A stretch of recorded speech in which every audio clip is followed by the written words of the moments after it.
no question that this was a victory, like a big victory. Yes. You know, everything the SEC cares about, they lost. Yes. You know, a freight train was driven through Gensler's argument that all these are securities. Well, now we very clearly have a federal judge saying XRP is not a security. And like I know we've talked about this, but I'll remind people, you know, when we first got sued, which is almost 3 years ago, a lot in the industry were like, oh, you know, Ripple's different, XRP's different. And we said at the time, like, this is an attack on the whole industry. Yep. And we need to, and I think we finally have come around to realize that. And I think we fought it on behalf of the whole industry. Now, to your question, I'll let, you know, Stu comment on this, but the last few months prior to getting sued, as well as the you know, last month's pre-decision, were both, you know, stressful times. And kind of, do we have the conviction, the resources to fight that fight? So we already know in the U.S. and in many other jurisdictions that 3/4 of the market are not ICOs or not what would be called securities. Even in the U.S., Canada, and Taiwan, the 3 jurisdictions that follow something similar to the Howey test that we've talked about, 3/4 of the market is non-securities. It's just a commodity, a cash crypto. So you'll hear debates about initial coin offerings and what's a security and what's not a security. Relevant and important debate. But for 3/4 of the market, it's not particularly relevant as a legal matter, as a regulatory matter. Brodish. Welcome to the Crypto Teacher. And you know I come back with that video just to make you think. Don't forget to like and subscribe to the channel. Support this great content by hitting the Cash App and by joining the Patreon. And we have Brad Garlinghouse on Gary Gensler and the SEC losing. Gary Gensler joined the SEC. Now all of a sudden, majority of the cryptos are securities. But guys, we know when he was at MIT, he told the truth. Majority of cryptos are not securities. He talked about the banking system being a monopoly, called Ripple XRP a currency. So guys, it's not like he doesn't know the truth. Remember, now he gets his politician role and he has to do the song and dance, play the Hegelian dialectic, because guys, there's a plan in place. They're trying to move in a whole new financial system without the masses even knowing. Guys, we know all about the 4th Industrial Revolution, but we know the sheep are distracted on things that don't matter. They don't know what's coming ahead. We had Gary Gensler in front of Congress, and we know the politicians put on the same acting role. They act like they're arguing with Gensler, but all along, guys, they're on the same agenda. We know the same big banks and big corporations are not only running the current system, but they actually funded crypto from the beginning. Remember, guys, don't ever forget that Bitcoin and crypto was supposed to replace the current banking system. Now we see the current banking system and current big corporations using this technology. And don't forget, guys, we're in a fragmented world. Everything has to be broken up. And we have Target closing stores due to robberies. And guys, we know they have plenty of insurance, but we know the mainstream media has been pushing a narrative. And if you believe this narrative, you're definitely asleep. But remember, you're witnessing the shutdown of the legacy market and the rise of the 4th Industrial Revolution. But unfortunately, America to Babylon has to fall in order for the emerging markets led by China the Dragon, along with that digital yuan backed by that digital SDR, to rise. And remember, the Crypto Teacher told you, because he knows when it comes to the NWO, it's all planned out. You have a wonderful day. This is a field that's rife with fraud and manipulation, and I'm looking out for the American investors who've been hurt by the crypto. Yeah. I'll reclaim my time. Mr. Gensler, despite your years of rhetoric, like today, I'm convinced you are not an impartial regulator. Instead, it's clear that you are working to consolidate your own power, even though it means crushing opportunities for everyday Americans and, frankly, the financial future of this country. Even the federal courts are highlighting the damage you, sir, are doing to our constituents, and they're telling you that you don't have the legal authority to accomplish your goal of squashing competition in the financial markets. Congress has been telling you that too. Now, Mr. Gensler, I believe our great financial system is the definition of freedom in this country. And congressional policies must provide room for the traditional financial system to evolve alongside the disruptive digital asset ecosystem. That said, it cannot be understated that a common theme throughout your career, sir, is your relentless loyalty to the largest financial institutions at the clear expense of innovation, competition, and everyday Americans. I yield back. I suspect some large financial institutions would not agree with that. There's no question, sir. I've yielded back my time. Chairman Gensler, recently a federal court called your rejection of a Bitcoin ETF, quote, arbitrary and capricious. In a subsequent interview, you dismissed the judge's opinion. Asked a follow-up question, if anything a judge says would change your mind, you responded, quote, well, no, not really. It seems that you don't really recognize the authority of the judicial branch. You seem to have a love for the Howey test, selectively applied as illustrated by Mr. Torres. But, in light of those reactions, what should people make about the Bitcoin ETF? How will the SEC revise its approach? We have great respect for the courts. I personally have great respect for the courts. We're considering that. It's still an active consideration at the commission.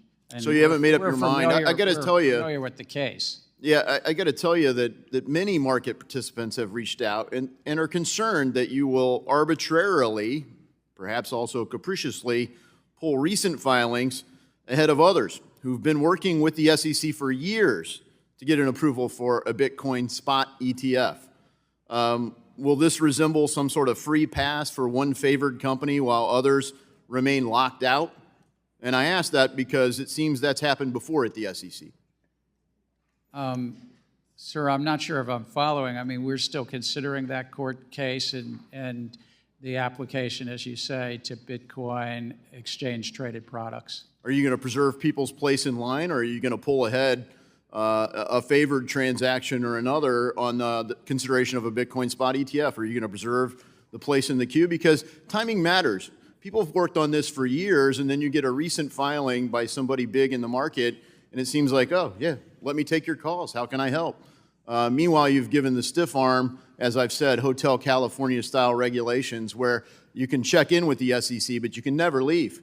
Never leave with clarity.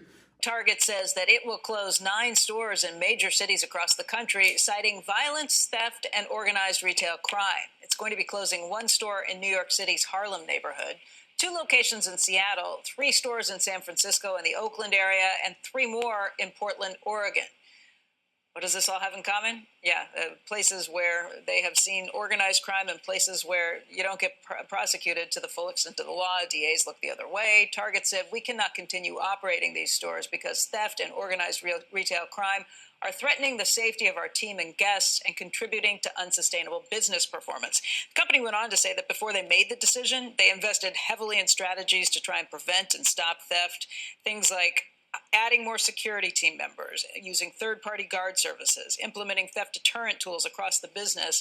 Now, the CFO said back in May that they believe that theft and shrinkage is what they call it, theft and shrinkage would be $500 million worse this year than last year. $500 million additionally lost to theft and other issues like this.